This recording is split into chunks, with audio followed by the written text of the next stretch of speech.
Ted, welcome to Early Days. Yeah, looking forward to the conversation today.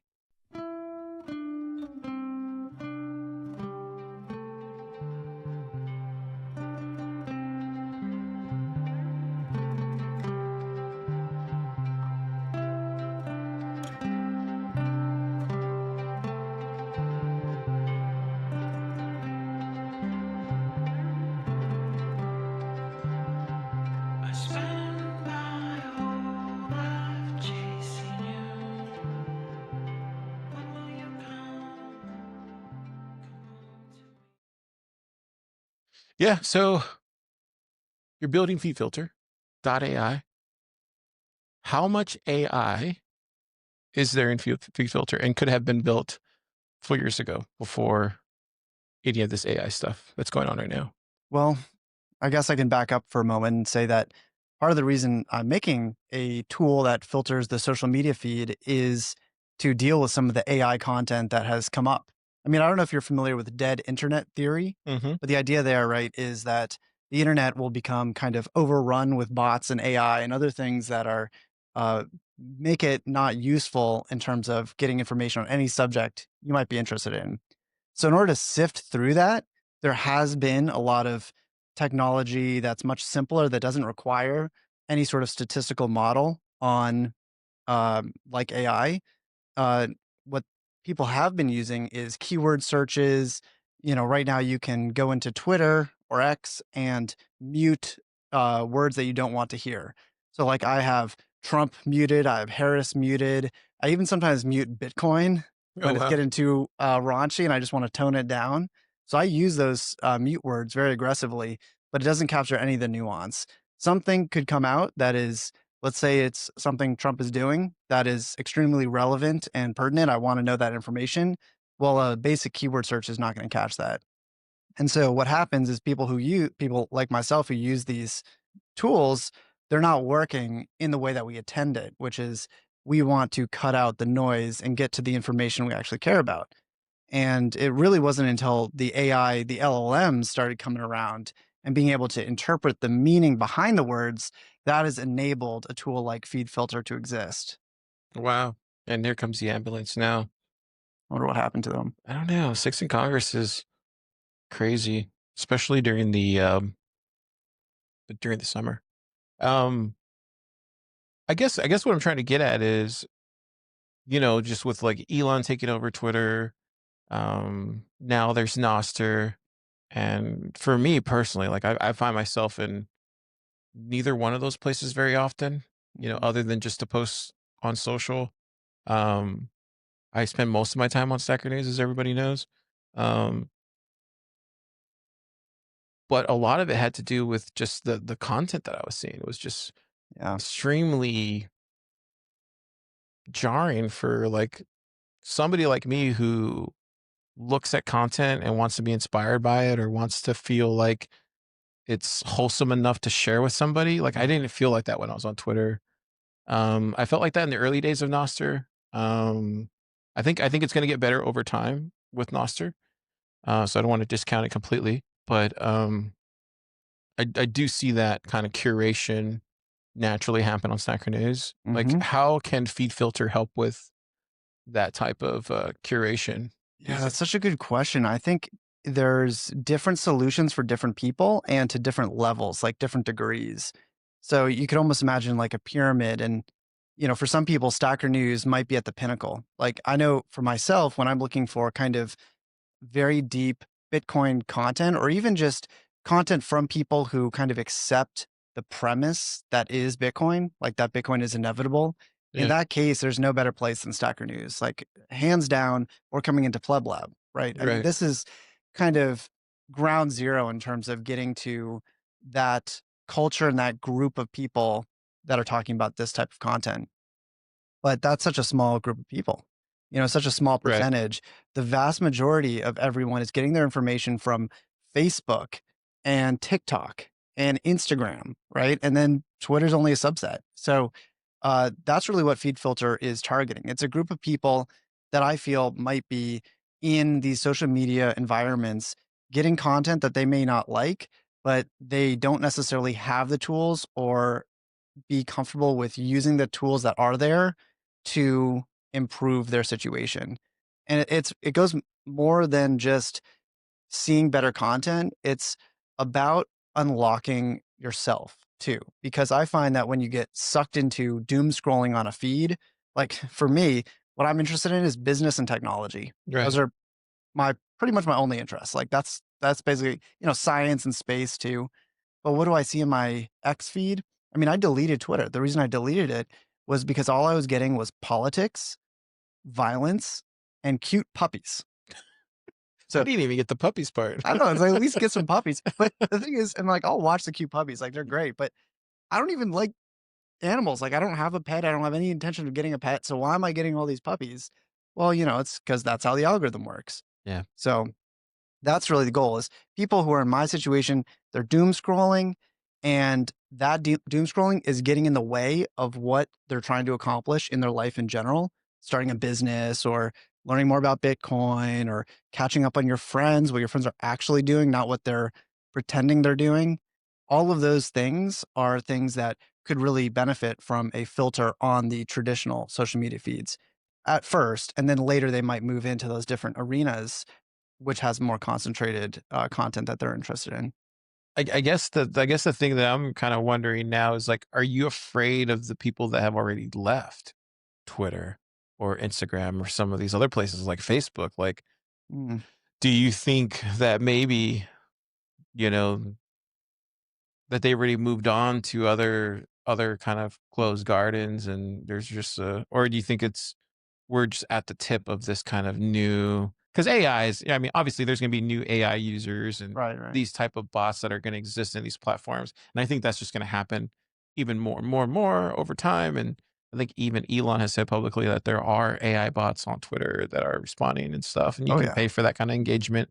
How do you see feed filter working with a lot of that kind of new features that are gonna be rolled out to these platforms? Yeah, I mean, it's definitely so in some sense, it's kind of competing against some of those new features. I was just on YouTube and I saw something I'd never seen before. It popped up and it said, uh, please provide feedback. And they have a feedback section, but this feedback, Bless you. bless you, this feedback was in line on YouTube. And so what it was doing is just collecting. I don't know if it was going to a person on the support team or maybe it was just going into their AI to tune the algorithm based on your kind of conscious statement.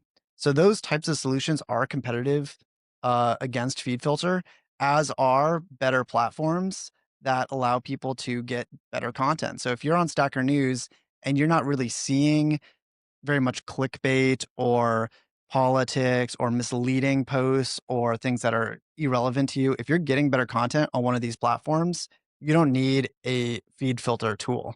Um, feed filter could work on something like Stacker News or on Noster, but that's not really my priority. My priority is TikTok, YouTube, Twitter, Instagram, Facebook is really bad. So those are my focuses. And I view it more as a kind of a jumping off board or a first step that someone could take going from an unfiltered feed to a slightly better, more curated environment. And then later they might say, hey, look, maybe I don't need a social media account, or maybe I just want one like you did, right? Kind of pare it down. Okay, so let's run through this real quick. So hypothetically, you have this Twitter user that exists, this ideal customer that you want.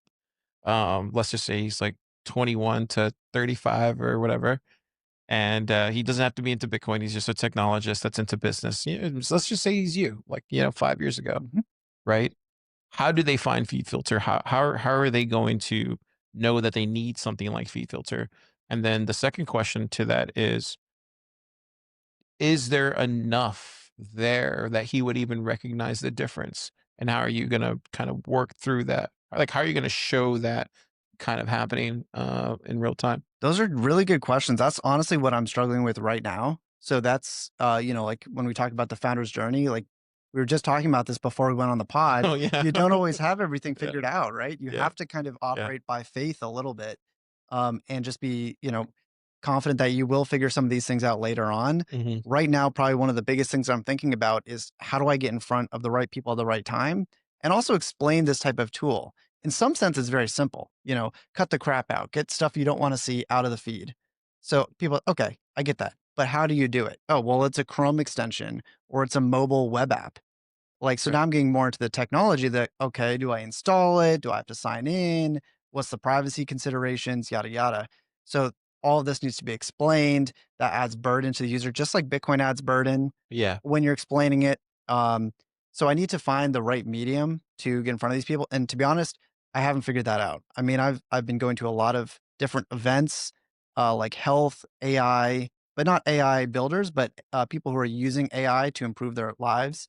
I was at a gym in Houston. Did you get feedback?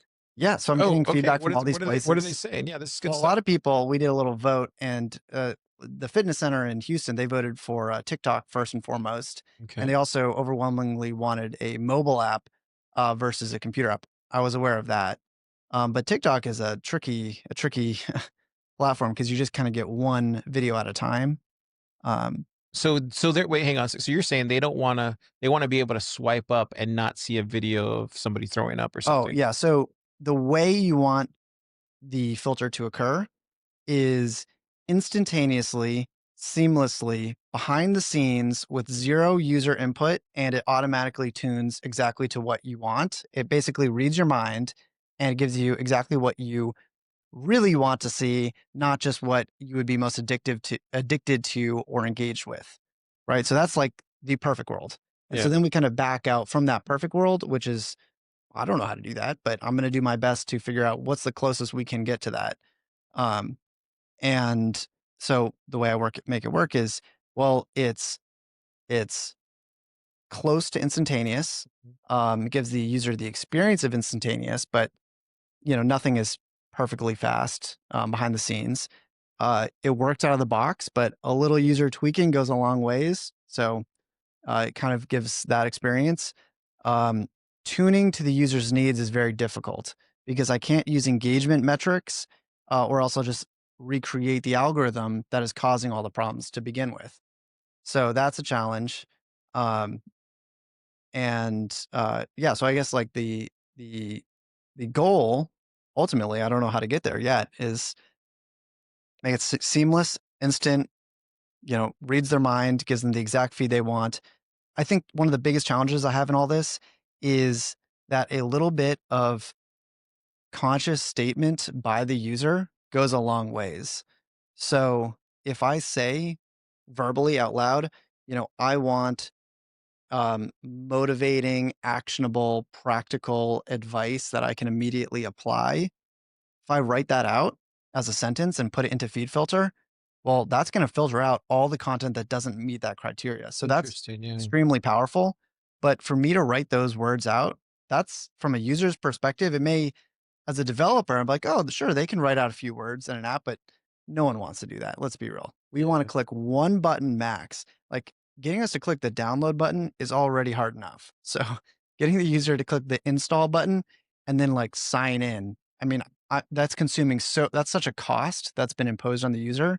So by the time they get to the app, you're very lucky if you get to that point. So right now what I'm doing is I'm actually as part of the onboarding process, I'm asking them to give feedback on 3 posts. So like I said, it works out of the box. You apply feedback to 3 posts and then that tunes the instruction set, basically the prompt that goes to the AI that tells the AI which posts the user does or does not want to see in their feed. Now, if the user would go in and edit the settings even more, that would make a big difference. But my hope is to generate enough difference, like you said, to show that this new feed that they have is going to be a lot better than what they were seeing before. I think the thing that you were saying this and I immediately saw like an overlay, like have you is there like a raw version of this where you can have like an overlay of feed filter and you can just search over it or like it basically just pulls the data and there's an overlay and then it just like what you just said right now, it just like searches over this is what I want. Does that exist? Yeah, well, I mean, the feed itself is kind of an overlay, right? Because if you think about it, the client, the browser, the software that's running in the browser, is making a request to the social media company's server, and then they're serving up that content. that content is then inserted into the feed, but a lot of that is either off screen or in a case of like Instagram or Facebook, it's being loaded up behind a loading overlay that's hiding that content. So from the user's perspective, like in those cases, they don't see all the content that's actually there. But feed filter goes in and gets all the posts that have been returned by the server. And then amongst those, we'll filter, well, basically, you could call it a search, and whittle that down to just the ones that pass your criteria. Now, I can't search beyond what their server serves up in the first place. So, like, I'm not going out and fetching brand new stuff that you'd never see before. It's only kind of reducing of the stuff that, Instagram or Twitter was going to feed to you. I can reduce that set, which causes Instagram or Twitter to go serve up more content and also adapt their algorithm over time to match the content that's actually making it through and getting your engagement metrics.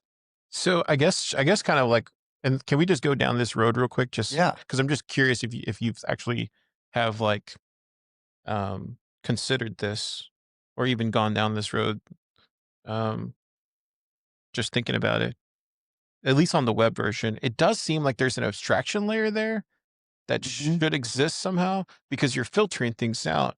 But I wonder what happens when you do when you take the content that's being lifted above the filtering, and what if that was broken into a separate page where it's just now it's just goodness, it's just pure fruit, Yeah. it's So, just yeah. bounty, and then that second page is literally looks like the exact same page of your normal feed, it's just all bounty, and then all that's doing you basically have two tabs, and then it's just all it's doing is feed filter is just serving up this separate tab of just nothing of like everything, and it's all because you went over the overlay or what you're calling it. It's just like this overlay of your you running search and just like give me the top Bitcoin podcasts or the top Bitcoin tweets of the past 24 hours or the top Bitcoin, um, you know, entrepreneur tweets of the past 24 hours.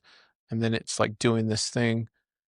Yeah, so I let me don't try to know. understand that because to some degree it kind of does do that, but the overlay is the feed itself. Yeah. So it's basically the goal is to make your feed be just pure goodness, right? So that's the Yeah. goal. But it sounds like what you're talking about is kind of storing those best posts and kind of keeping them in almost like a repository, almost like a Do you dashboard. remember Instapaper?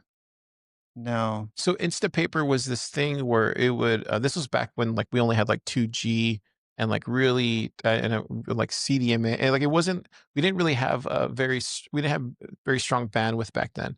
And so Instapaper was this little kind of thing where people would save websites and articles on the web and it was this extension you would hit it and then it would send it to your own personalized web Instapaper site, and then Hmm. people would share those links and all that stuff, but you would be able to read it offline Mm. just because we didn't have 3G, 4G, and all these other things. At least that's how I understood and grasp it.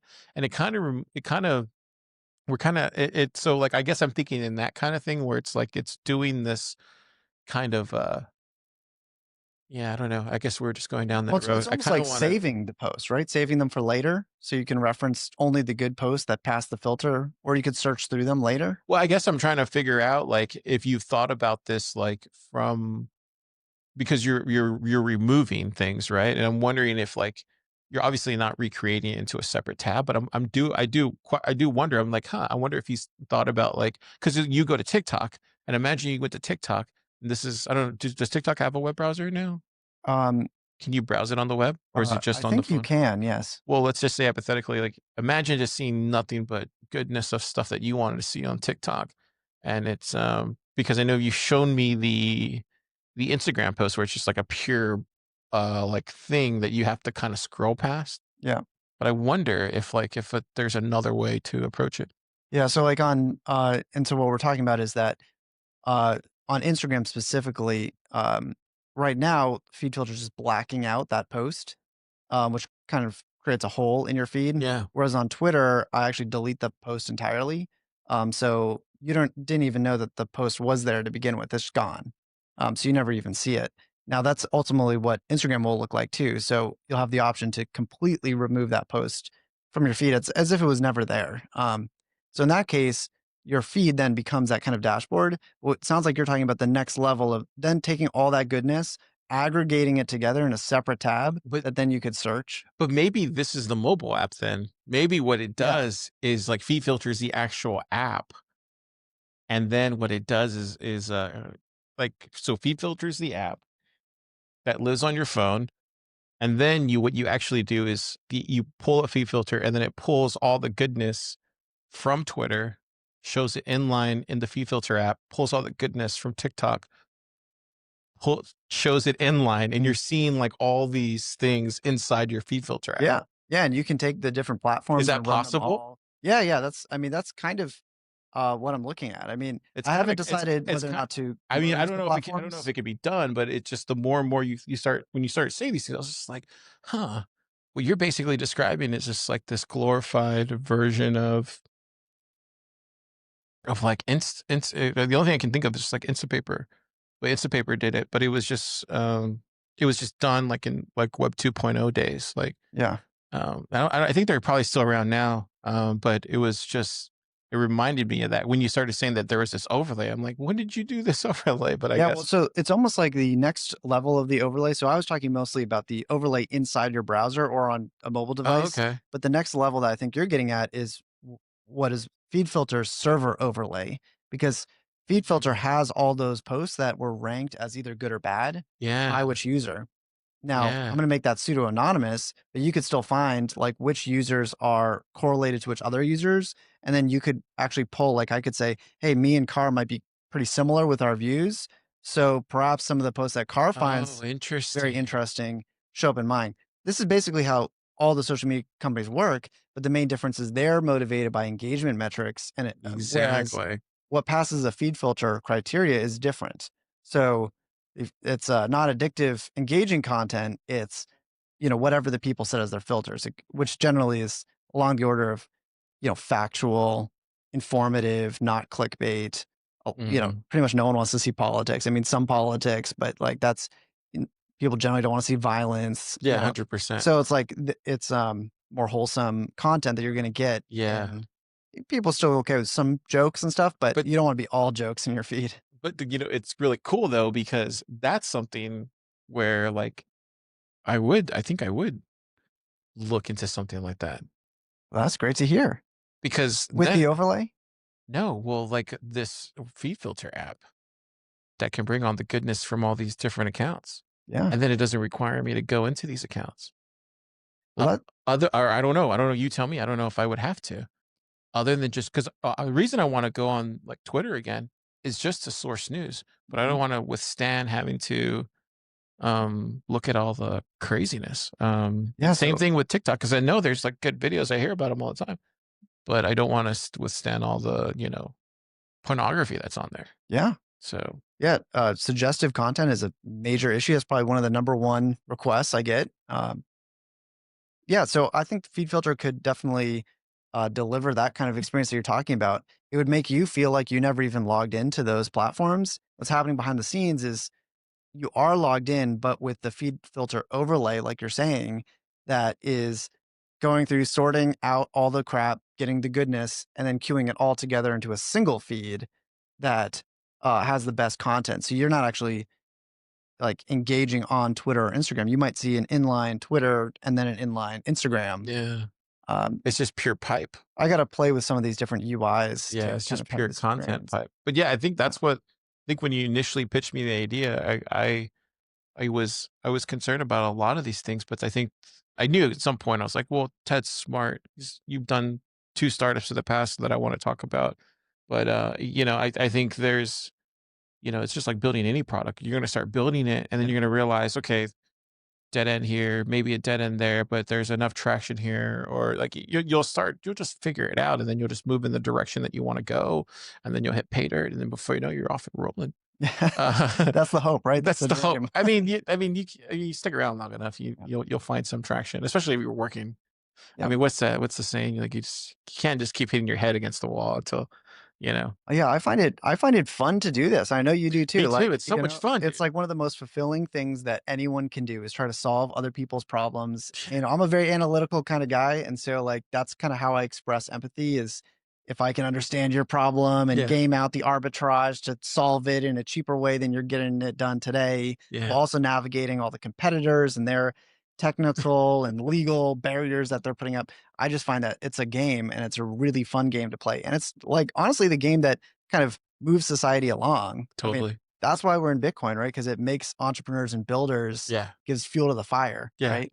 I was talking to somebody in the I won't say who it was. I was talking to somebody in the lab a few weeks ago, and they had mentioned they're like, yeah, well, it just sucks because like, they're so much bigger than us, and we're so small. And I'm like, that's fun. It's like this is fun. Like that's business, man. Like you're supposed to want to go out there and compete. These are the men in the arena. Like that's fun. That's the fun part. This is the stuff that when you're gonna be in your 70s and 80s or whatever, this is stuff you're gonna remember. You're gonna remember like, oh, remember we went toe to toe with people and like did all the like this is the fun shit, dude. Hmm. Like this is the shit that you get up in the morning for, Yeah, it's also where the opportunity is too. right? Like I don't know. I don't know. I just feel like it's yeah, I think maybe once you go through it a couple times, where you get punched in the gut and you get kicked in the face, then after a while you're just like, oh, I love that blood. Oh, that dirt tastes pretty good. And then you start getting kind of like you start getting a little bit of thing, and then before you know it, you're just like more. You start turning into Yeah. like what was that guy's name from Fight Club? Tyler Durden. Yeah. Well, it's I don't know if I like getting punched in the gut, but I would say that one thing that I do find is that, and this is also I think Bitcoin also just in general, I've always been kind of a contrarian, Yeah, but I don't believe in being contrarian for no reason. totally. Um, but I do kind of observe a system and then I see where's the opportunity here. And what I've kind of learned, like when I was really young, when I was in middle school, kids in my state wanted fireworks, and there was no fireworks allowed in Massachusetts. Hmm. But I had fireworks in Maine. I don't think I was even supposed to have them in Maine, but I got them from New Hampshire. And anyway, so I had fireworks, and I was like, oh, well, I just need to transport the fireworks from this jurisdiction to this other No, jurisdiction, you sell them out can't of do my that. Yeah, you can't do well, that. the law says I can't do that, but I, realize, okay, like here's how you're gonna get caught or not caught, get Oh caught, and wow, did you yada figure it yada. out? Yeah, yeah. Oh wow. I made, 50 cents selling this firework and $2 selling that firework. And I remember some kids I sold my fireworks to one time came outside and just set them off right outside my house. I was like, come Really? on, guys, what are you doing? But, then, like, now you think much later in life, as you do more and more complicated startups, it's the same kind of thing where you're looking at all these intertwined competitors or legal issues or, users wanting impossible feature sets. Yeah, And then you totally. say, "Okay, well, how can I solve this multidimensional problem? Yeah, Can I hack it? Can I make this whole thing work somehow?" And it's amazing the kind of shit that you can get working. yeah. One of my projects was real fun. I made a jetpack. I don't know if I ever told you about No, this. tell me about it. I was working in Denver, Colorado, and for this company called Apollo Flight Labs. What? And That sounds so cool. yeah, they were owned by Go Fast Energy Drink, Mhm. and they ended up pivoting from jetpack machines into energy gum. But before they completed that pivot, they were trying to build a flying motorcycle effectively. No way. That's way. Wow. Yeah, I know. I didn't realize that's what I was signing up for. I just thought it was a drone that they're working on. But Uh-huh. I toured the factory. They showed me what they were building, and How far did they get, Ted? well, we got off the ground. We got maybe I don't know, 100 feet off the ground. Oh, wow. We could keep going. I mean, it's jet engine, so they'll just keep going until you don't have enough oxygen. But, we're flying over water. We want to be pretty careful. So it's two small jet engines you strap to the beginning and the end. The product didn't work at the end, like the financials, like not enough people wanted it, and it would destroy concrete because it would superheat the concrete and the bubbles would expand in the concrete.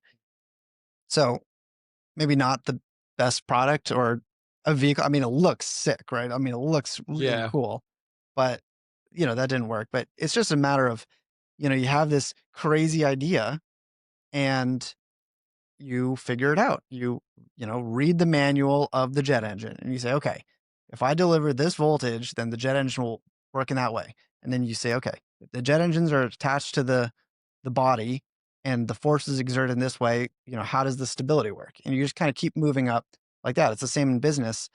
if I file this paperwork in this jurisdiction, then now I have access to a Bitcoin bond market in Japan, and now I can arbitrage that against, London or whatever it is. I think business is very similar, like kind of puzzle solving almost. Absolutely. Yeah, it's just about getting enough traction, right? And then producing some sort of revenue. And hopefully that turns into a lot of revenue. What tell me about the startups, because I know about the Yeah. one with the health one. I know about that one, Yeah. right? Yeah. Tell me about the other one, because I don't know if I've ever heard the other story about the other No, I startup. don't talk about the first startup I did much. Really? Um, Because it's like it I was just floundered? Well, I'll Like, tell you my real first startup yeah, tell ever me. Yeah. was when I was at the beginning of middle school. Before I figured out the fireworks, I said I was going to sell pencil lead.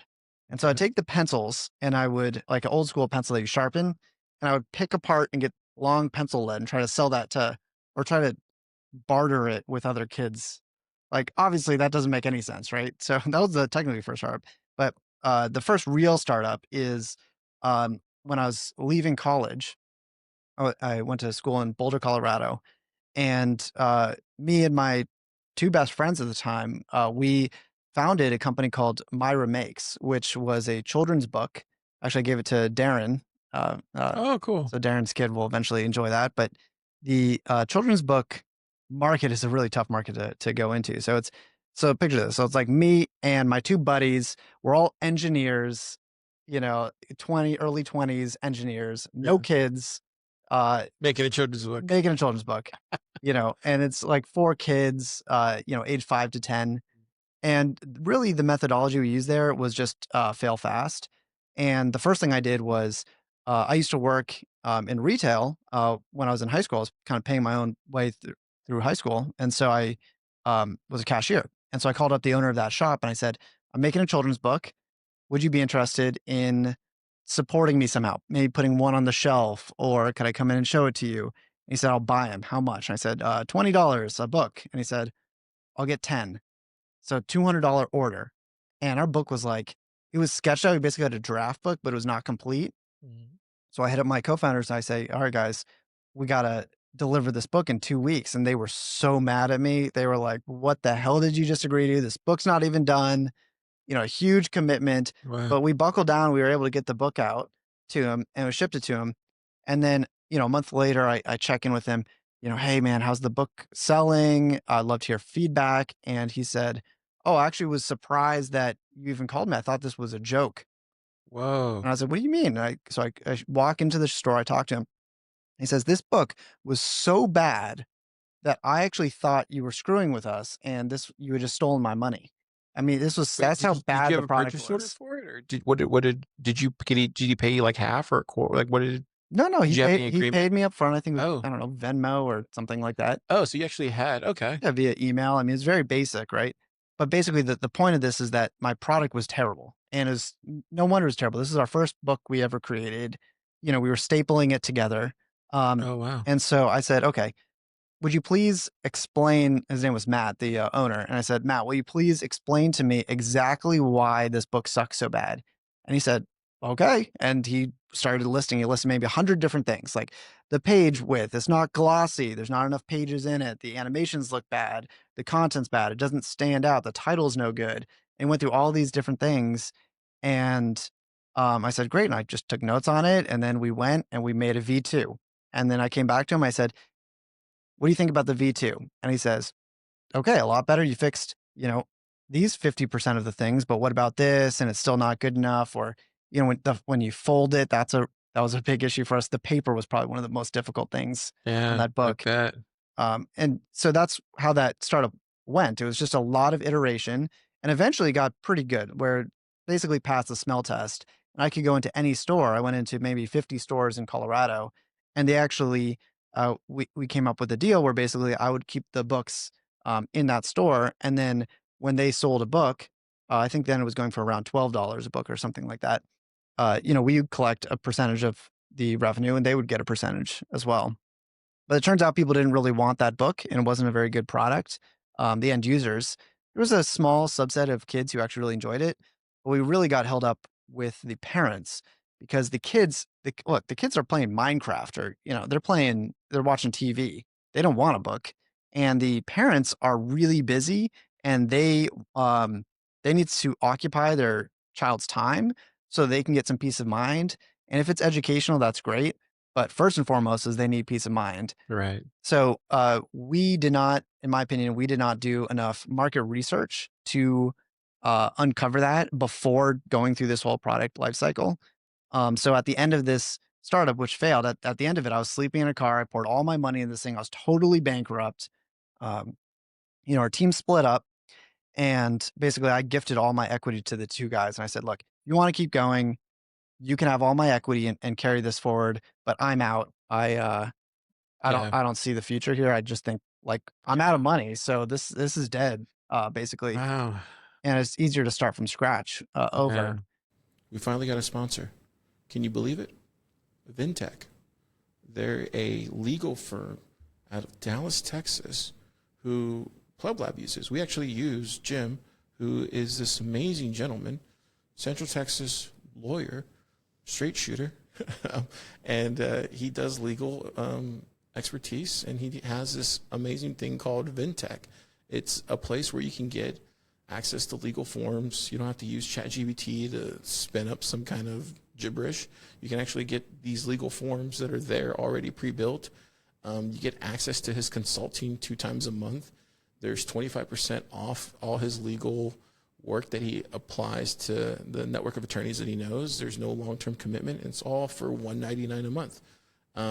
He also has this other thing called Vintech Plus, which is 3 hours of additional services per month, which is contract review, drafting, LLC, corporate formation, all that kind of stuff.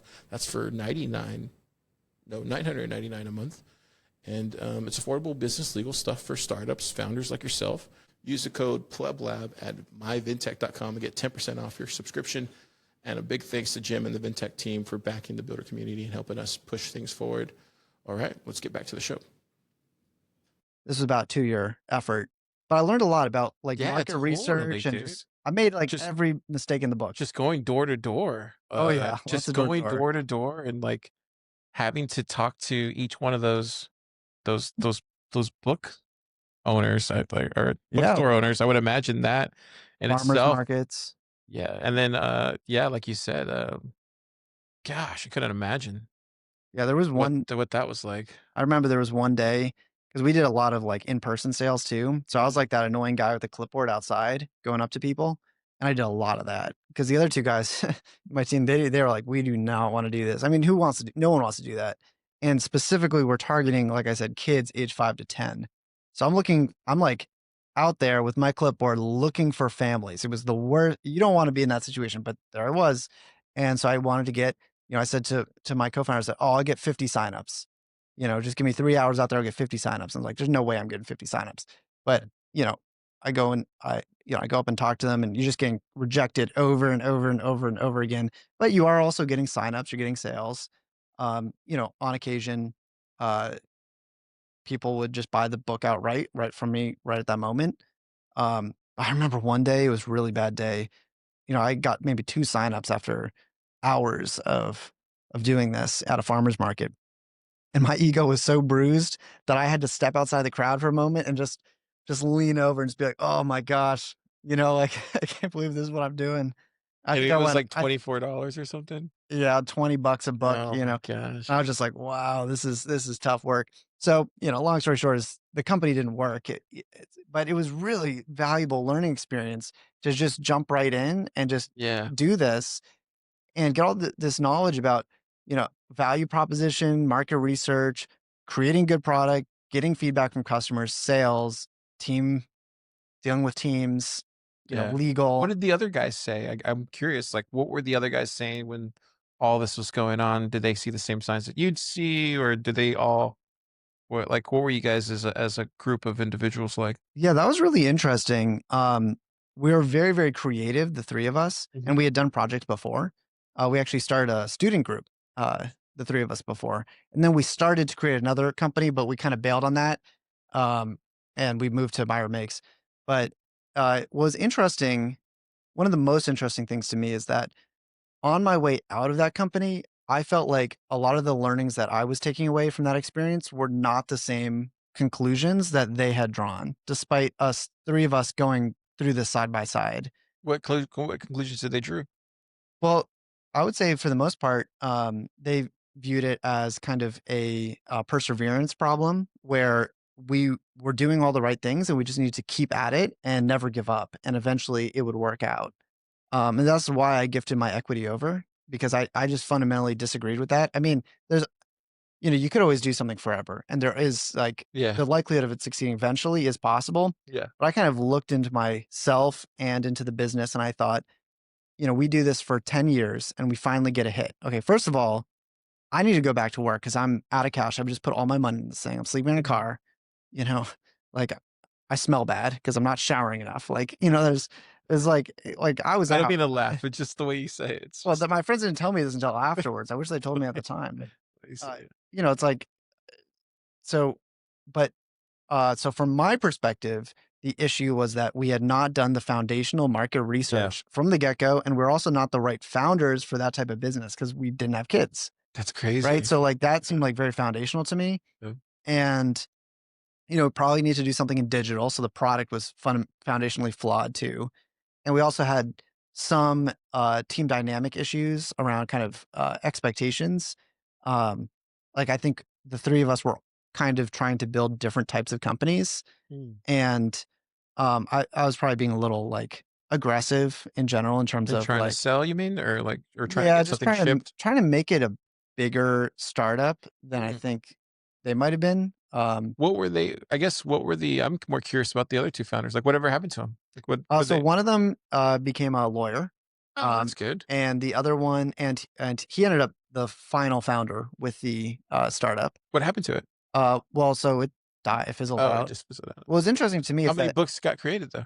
um, oh, I don't know. I mean, you have to do batch orders from Amazon, so there's probably thousands of books. I mean, I have 20 of them at my Oh, house. They're all that's the one over. that. Yeah, Yeah, yeah. Interesting. I try to find him the latest version for Darren's Oh, okay. event. So you have all these books that are just I only sitting. have those 20 Okay. remaining. But for a while, you could buy on demand from Amazon, but it's no longer listed. It kind of Oh. fizzled out. And see, what's interesting is that I knew it was going to fizzle out, or I was very confident that would be the outcome. But the other two founders really believed that they could keep it going. And maybe they could, but you need to spend a lot of effort and energy and time to make these things happen.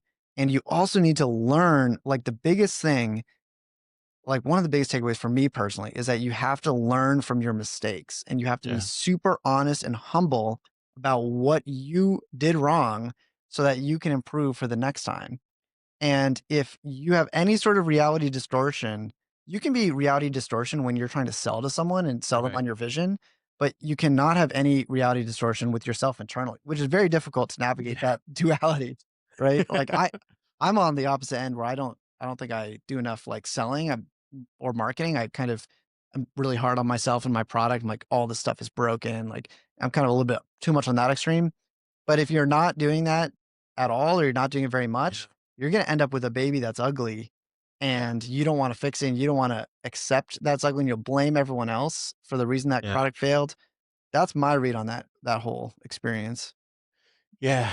Oh man, I could share a lot about that kind of stuff. Oh, I bet. There's, there's, I think for me, I think the reality distortion field that you're talking about, and Steve Jobs famously is the one that where that came from. He had that, but a lot of other founders think they have that, or they try to wear that as like some kind of like badge of honor or something, but it's not true.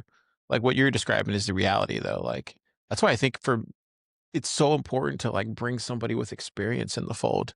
Mhm. Like even if it's just an advisor or like a you know somebody that's in your kind of in your group, right? That's why I think that's why I think Club Lab is such a great place, is because right now, just before we started the podcast, we were talking about a product that we're building in here, and like and it was great because we all came in and we were all having this discussion, and and there is no kind of there's no wiggle room around it. We're all just gonna have to like It's a bloodbath of ideas, right? And like, your ideas are gonna get slayed and they're gonna be in the bathtub and we're all gonna look at it and say, like, yeah, yeah, your idea's slayed, so don't even bother.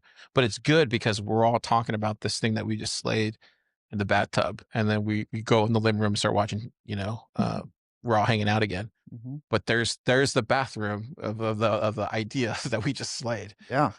And we all will know what's in that bathroom. Let's just give it 24 hours before we go back in there because the maid's gonna go clean it up.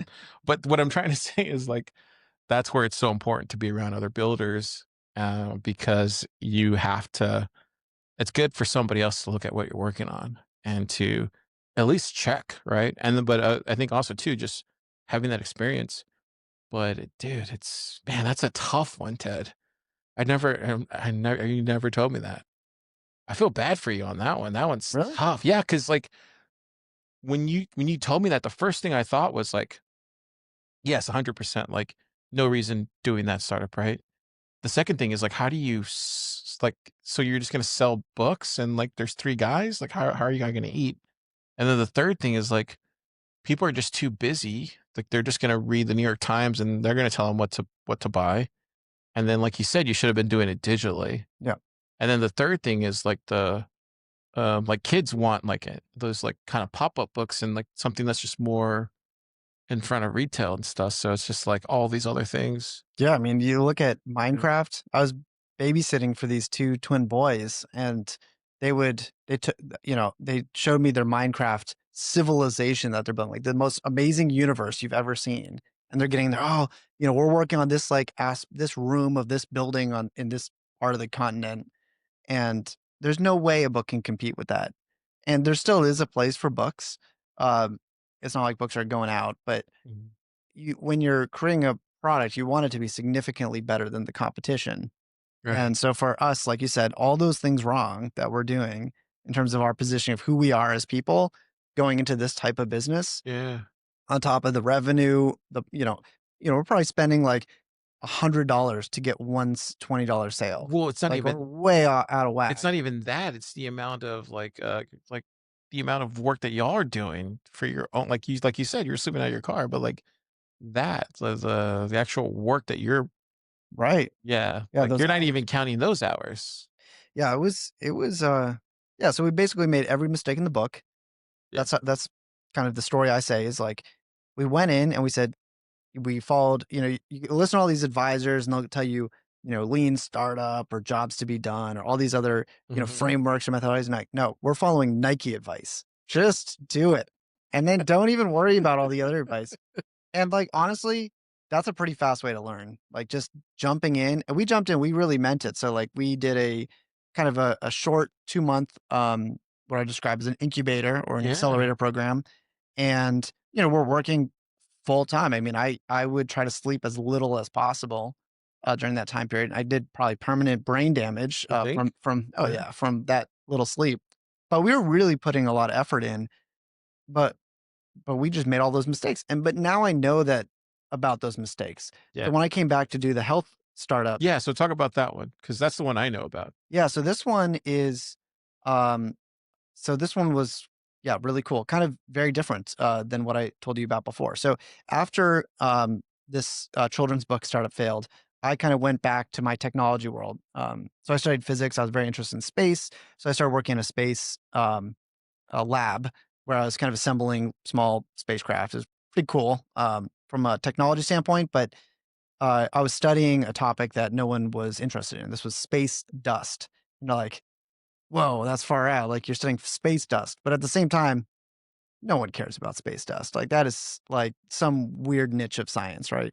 So I was like, okay, I want to go back into startups, but I was just kind of shell shocked from this whole experience, right? Like I'm very cautious now. So what happened was I met this professor in the computer science department who had a technology he was working on. It was a wearable and it could do all these amazing things. It was basically electrodes that would go inside of your ear, but give you the experience as if you're wearing a full EEG, electroencephalogram hat Mhm. that puts electrodes across your head and then monitors the electrical signals that are happening because of each of your neurons is firing potassium and potassium's charged. So it's distorting the electrical field of your brain. And then you can, detect your level of alertness or your sleep stage or epilepsy. There's a lot of things you can determine about someone. So he was able to reduce all that to the form factor of an earbud. And I just thought that was so cool. And he was a really persuasive, compelling speaker as well. Oh, wow. And Oh, so you I, had one of those. yeah, so I, so I got involved with this and I said, I'd like to help you take this from the lab out into the real world. So I ended up becoming employee number 1 at this company. It was kind of it's a technology spinoff from a university. But because it was a spinoff, it already had grant money and it made it very easy for us to raise venture capital. Mm. We raised a lot of money for this thing. How much, if you don't mind me asking? I kind of lost count. I think it was around the order of $70 million. Really? I left Gosh. around 20 million though. So I pulled myself out of that Yeah. project. But yeah, I mean, it was an amazing experience. And it also gave me a deep understanding of kind of morality in business, the good, the bad, and the gray. I think the gray is the most interesting because there's a lot of situations you find yourself in which might not feel right, but they could be right. And you just need to like be very careful with your decisions to make sure that your feelings aren't getting in the way of what will succeed from the business. And also, you're doing a moral business and you're not doing immoral things to further that business. That is very difficult, in my opinion, especially when venture capital gets involved. And every founder does this. You sell a dream. Like when I talk about feed filter, I talk about the perfect situation, but the product's not perfect. Like it's not going to deliver the best experience for everyone, right? There's work to be done. So when you take a product, some people are going to pitch that product further than it is even possible to deliver on. That's when you get into the territory, in my opinion, that is like impermissible. So I'm okay with overselling. I mean, look, everyone oversells. You go to the car dealership. Oh yeah, car's got no problems, right? And then you drive it off the lot and the engine falls out the bottom. It's happened to my friend. It's like the engine was like sitting on the bottom of the car. Yeah. It's like that's false advertising. But is it immoral? I mean, that's kind of a stretch. But now if you say that this car can fly and it can't fly, that's a problem. Yeah. So getting back to the story of this wearable device. So the first thing I did was kind of take a state of what is the situation of this technology. It's on a lab bench. There's wires everywhere. There's kind of a cool demo, but it's very technology savvy. It's just showing wiggles on a screen and there's wires hanging off the person when they're doing the demo. So I was like, okay, so we're going to take this, we're going to take all the wires and put them in nice, clean, single cables. And they already had a rendering of this. So it wasn't like this was my idea from scratch. But what I recognized was that we needed to get to a presentable demo to show to both investors and to customers to do customer research because I had learned the importance of customer research from my past startup. Mm. So we modified the product. I mean, this is an MVP at this point, and we're able to make it something that looks very presentable, very small and minimal form factor. I was arguing with China to get the right size of battery and like spending a lot of attention to get the electrodes to fit into the earbud. And then once we had it at that size, I did a similar thing to the pitch deck because originally this was a professor. The pitch deck was very academic, long text, charts. And I was like, okay, we need to delete everything and make it just blue or black or white, right? Just make it very simple and say our statements bold and in the center of each page, and then get the total slide count down to like 20 slides. And then we started entering into some university pitch competitions, applying to some more grants, and then eventually starting to apply to the Y Combinators of the world, accelerators. We ended up getting into a 500 startups, which is kind of a tier 3. Oh, yeah. So it's Y Combinator, then Techstars, then 500 Yeah. startups. We got into that, and then I think that really started unlocking the venture capital side. While that's all happening, I got us into a grant program that would allow us to do market research via Lean Startup. This was called iCorps, and for innovation corporations. And so I would execute customer interviews over the course of a 2-month period.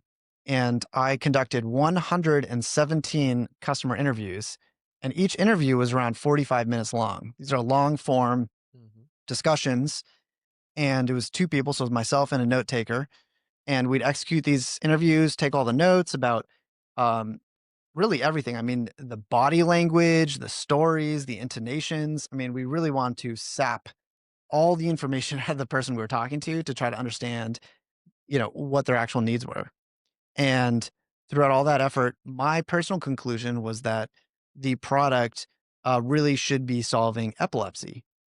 And The reason for that is because this is a specific group. So you start with these broad groups, and then you say, okay, this group doesn't have the problem, but maybe the subset of the group has the problem. So we start out with general sleep tech for people who are trying to get better sleep. I mean, that's everyone, right? That's 1/3 of the planet. At least that's what we said on the pitch deck slide. But then later I said, okay, well, I'm not sure if that's a really like I'm not seeing in my customer interviews that these customers actually need that product. And there's much better like Aura Ring is something I use or 8 Sleep. These are like way easier wearables. They're not as accurate, but do these users really need that level of accuracy, to have something on your head? And so then we started, what about people who have epilepsy while they're sleeping? That broke us into the whole epilepsy world. And then we talked to people who had seizures of, they were controlled by medication, they were not controlled by medication, young, old, uh, doctors, and then we got to parents of kids who were recently diagnosed with epilepsy. And it actually takes 3 years before the medication controls the epilepsy. So there's a 3-year period where the parent is working with the doctor to try all these different types of medication to get the kid's epilepsy and seizures under control. And it's a traumatic experience for the parent. Everyone thinks about the child, but it's actually the parent that is struggling way more than the child. The child just wants to not be weird at school and just fit in. They're embarrassed, right? But that's really the extent of their worry. They don't care too much about the personal danger, but the parent is terrified that something's going to happen. Like at night, the child could flip over on their front and stop breathing. So it actually is so bad that it actually interferes with their jobs. They can't hold down a full-time job because they're worrying about this so much. So I discovered that through these customer interviews that this was a real pressing need with this group of people. Probably 80% of people in this category would buy this product at a certain price range. And, I really kind of nailed down the level of accuracy the technology would need to get these people to buy. And so this was kind of all mapped out, but the problem was the total addressable market was not big enough. Mm. And so the investors were like, "We're out." And the CEO was like, "I don't wanna, this is if the investors are out, I'm out." And what I said is, "If we're not going after the needs of the customers, then I'm gonna be out too," because I just fundamentally believe in my bones that the purpose of a business is to solve customers' needs. Yeah. And if that's not what we're doing, that's not a business I wanna be part of. Um, so, Yeah.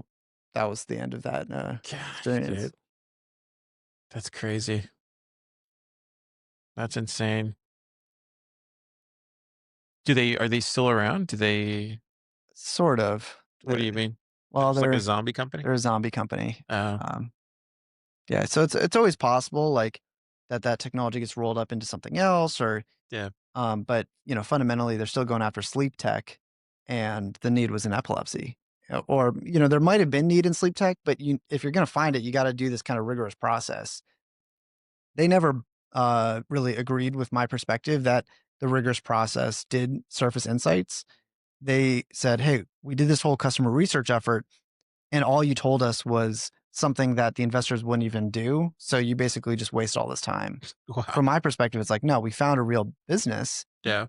and screw the investors, like, we should Yeah. just do the right business because they're gonna get more than 0. They're either getting $0 or they're getting non-zero dollars. Yeah. Or we should do more market research to find the need in something that'll make them happy." Yeah. But that was just my perspective. I was not the founder of that company. Yeah. Gosh. What, I guess through all that, through these 2 failed startups, what did you, what did you learn? Because you found your way to Bitcoin eventually, Yeah. and, it's probably because you went through these, I would imagine, these learnings, but, Mhm. um, yeah, what did you take away from from doing these? Well, there's so many things to learn, and like sometimes you can Yeah. kind of say the learnings, but people who are listening, they're probably like they hear advice or learnings from all sorts of people, so Yeah. it's very situationally dependent. I will say that these experiences, like really coming out of my first startup, when I was kind of looking around for other opportunities, is when I found Bitcoin. I was I was living in kind of a hacker house with some other startup guys, Mhm. and then I was going to a accelerator in the university, and all I was kind of coaching at that point, kind of like an advisor, sharing my battle scars with people, kind of trying to scare them off of what they're doing, not doing a very good job at it. Founders are hard to talk down off the cliff. Yeah, for But sure. it's just basically I'd go up to a startup founder and say, "Oh, what's your product? And you know, what need is it solving?" And then I listen to it and I'd ask some follow-up questions, and then I'd walk away and think to myself, "Do I have any idea what they're building?" And 99% of the time, the answer is no. But sometimes it's like, okay, kind of see it, but I'm not sure. But I always give people the benefit of the doubt because in a short conversation, you can't really fully see that.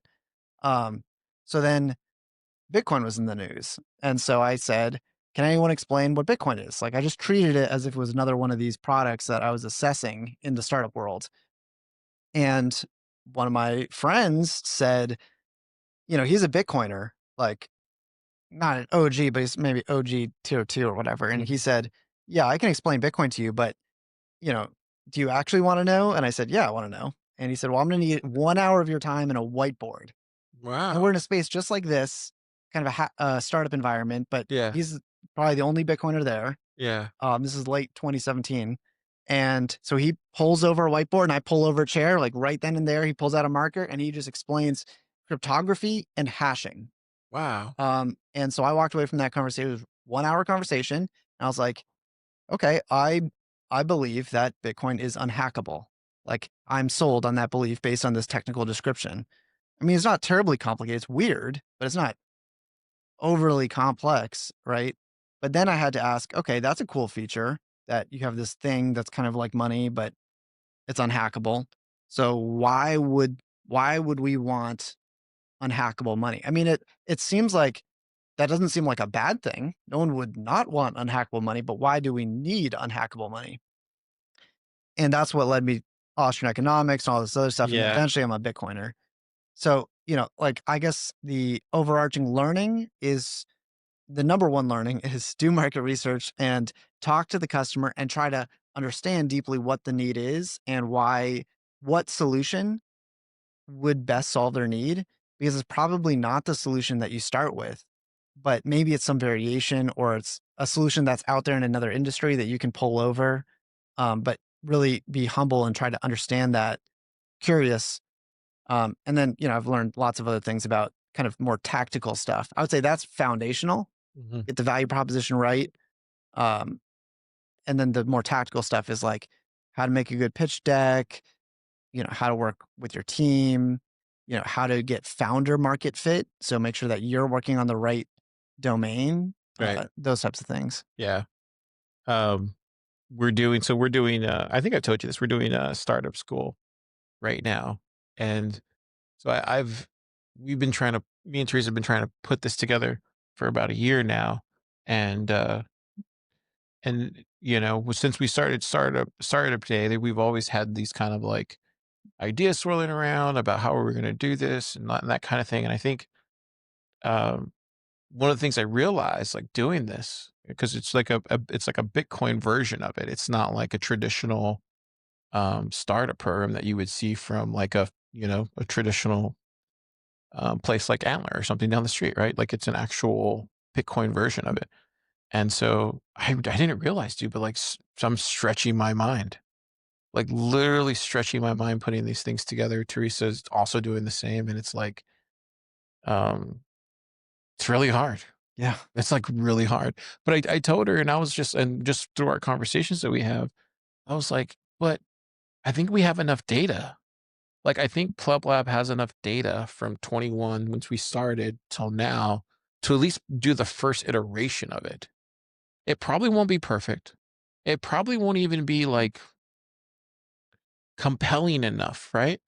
Um, and so we brought a startup in there. We're working with them, and we were gonna have two initially.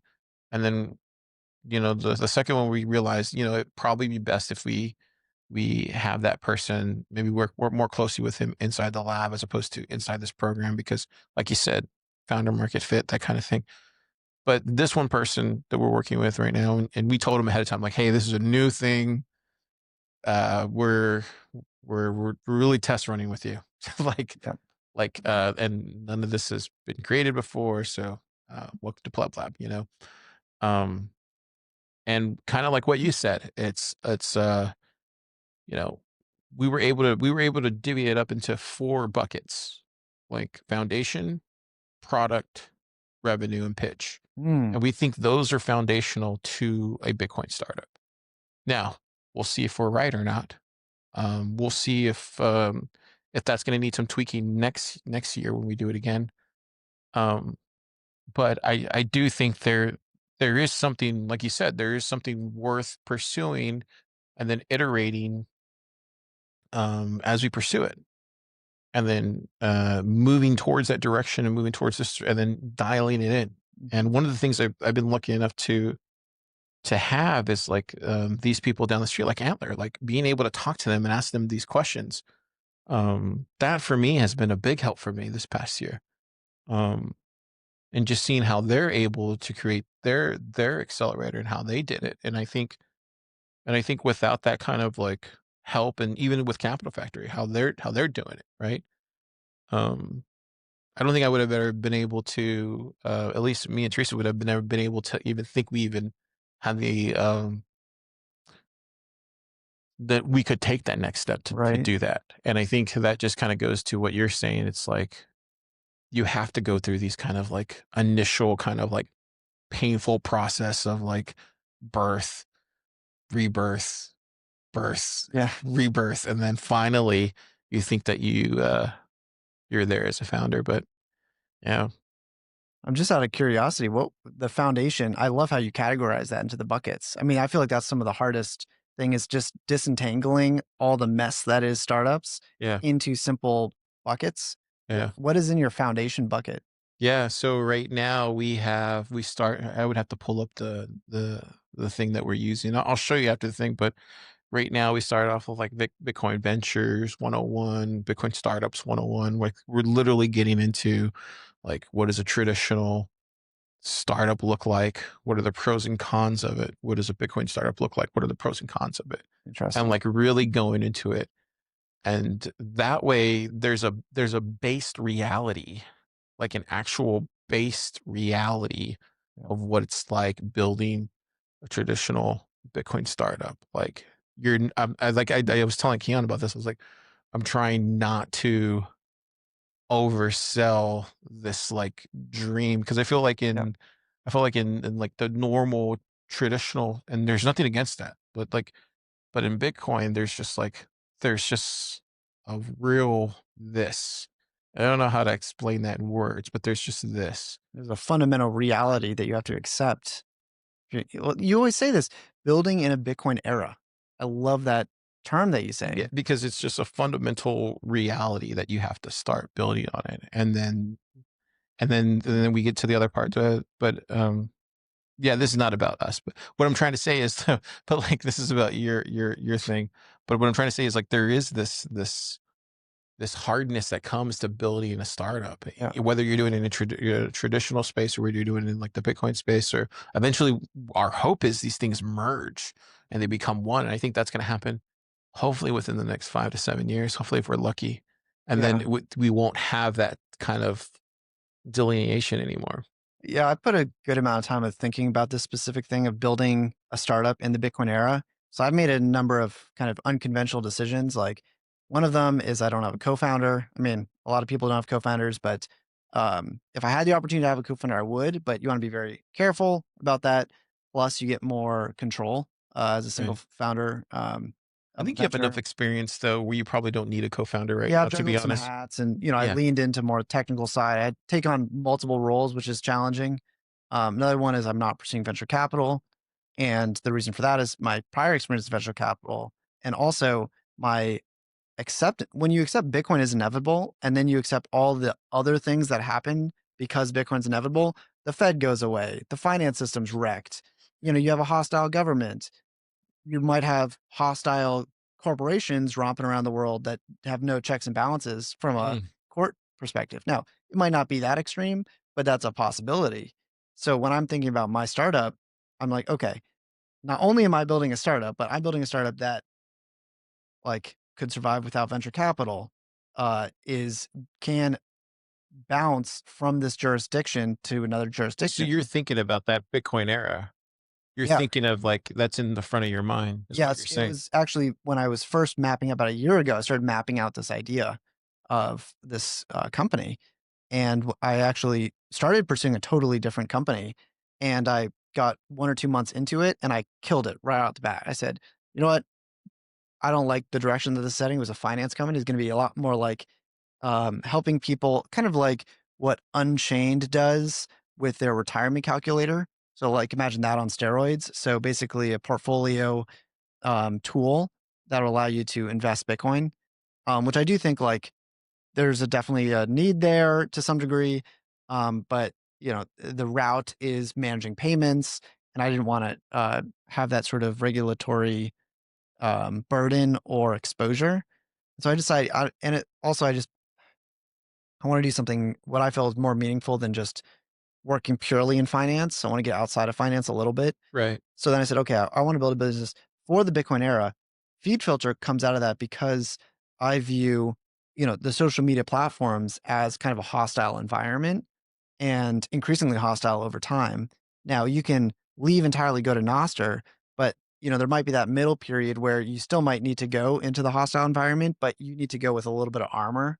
Right. And so you need to go in with your tools. And so feed filter is a tool in that kind of um, hostile world. And, I made a lot of technical decisions, like not just not taking on venture capital, but also the types of technology I'm using to make it really hard to shut down. I mean, you really can't shut it down. So um, that's the goal, is to kind of systematically eliminate counterparty risk.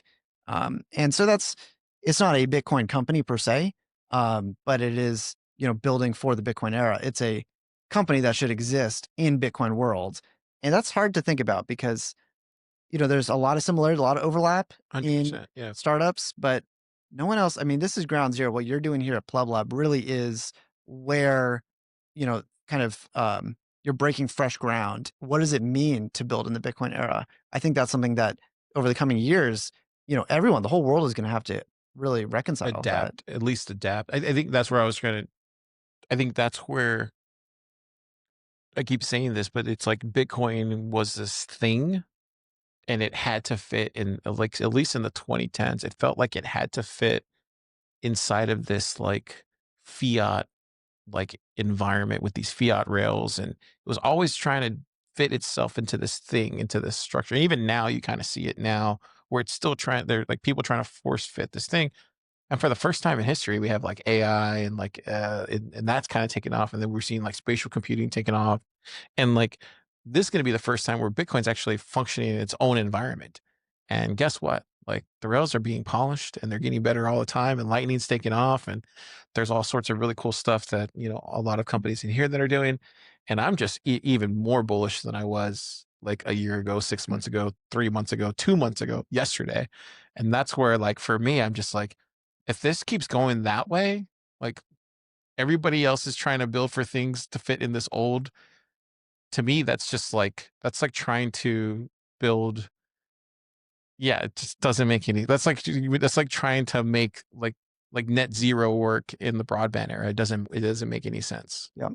And yeah, I don't know. I don't know. I just extremely bullish.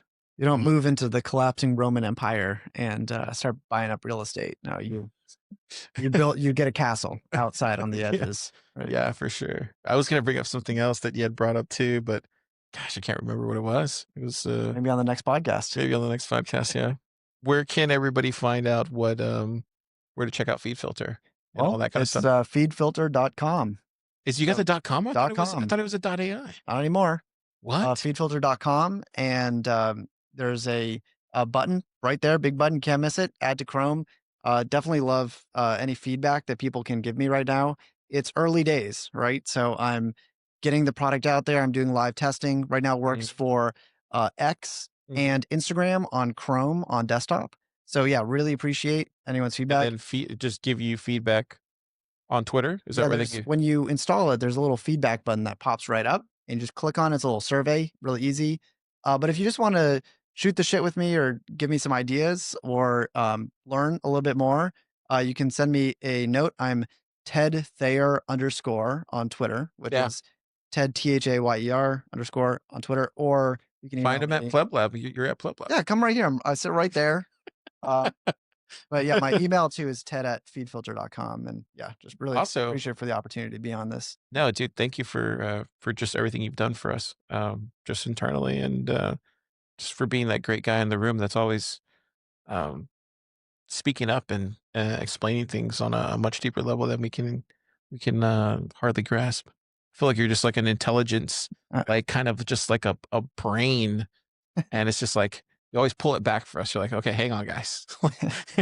You're always the sensible one in the room oh, with things. I feel like an internal student here in Plug Lab, so I'm honored So to do I. even be in here. Dude, I'm like that too. I feel like the dumbest person in the room because I know I am. That's So where you want to be. that's exactly where I want to be. Yep. What was I going to say?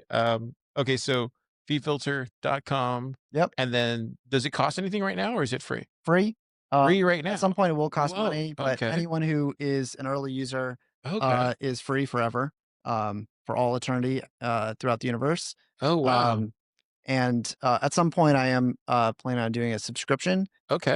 So it'd be, I'm going to start with the highest number I could possibly think of, $20 a month. Um, if you pay dollars, but if you pay Bitcoin, it's $10 a month. Okay. Um, and I'm kind of open to different financial angles. Right now, if you pay for premium X, premium YouTube, all the, to block all the Yeah, ads, you're only blocking a fraction of your feed, but you're spending $50 a month. exactly. So feed filter, while $20 does seem like a lot, it's priced to be lower. It blocks more content that you don't want to see. And it's the bad gray area content, but at a cheaper price. I have to do the subscription because I do not want to sell data Right. or monetize with ads. Absolutely. So I need to avoid the addiction engagement metrics. And so that's the angle that I'm taking right now. Yeah, and I think most people are going to start seeing those prices come out like everywhere. Yep. Like Jim does that with Cascader. It's like $49, but Mhm. he's not doing any of that stuff. Same thing with yours. Feed filter at some point. Yeah. Um, Best way you can pay me right now is feedback or just connecting is yeah. great. The other thing I was asking, so if when you do release that subscription, we'll have new features, and when can people expect like new features and a Yeah, I rollout just and pushed stuff out like that? some new features a couple days ago. I usually push out a couple updates a couple times a week. So it's constant updates. The next updates are going to be some added functionality to Instagram to allow friends and family as well as block sponsored content. Then we'll be launching either TikTok or YouTube. I haven't decided. I personally am leaning towards YouTube, Oh, dude, I but think the YouTube would be voters great. really Yeah. wanted TikTok out. So I need to talk to more Okay. people. And Yeah, if that you have makes an sense. opinion on that, let me know. Did you see what YouTube added on their thing now in their app? You can do like AI summaries inside of the video that you're watching, Mhm. which Okay, is we should really check it out. helpful now. Like you can be watching the YouTube video and then it'll give you like a summary of the video Mm. while Yeah, I you're already watching do it. that all the time. I go to the video, I grab the transcript, dump it in, hit the summary, then I don't have to watch the whole video. But now it's doing that inside the video. Like you swipe over the Mm. comments on it. It's really cool. Yeah, the way I want to do YouTube is basically it pre-watches the video Mhm. ahead of you before you even see the video appear on your Mhm. feed, summarize it, then matches that summary against your filter criteria. And it does that all instantaneously. So you just arrive on your feed and it's a filtered feed. So it still looks like your normal YouTube feed, but it's pre-watched all that stuff and found out what's just clickbait or it's Yeah, not actually that would useful be cool. information. Yeah, that'd be really cool. Awesome. Well, thanks, Ted, for coming on early days. And Thank you. yeah, I appreciate you. Good to be here.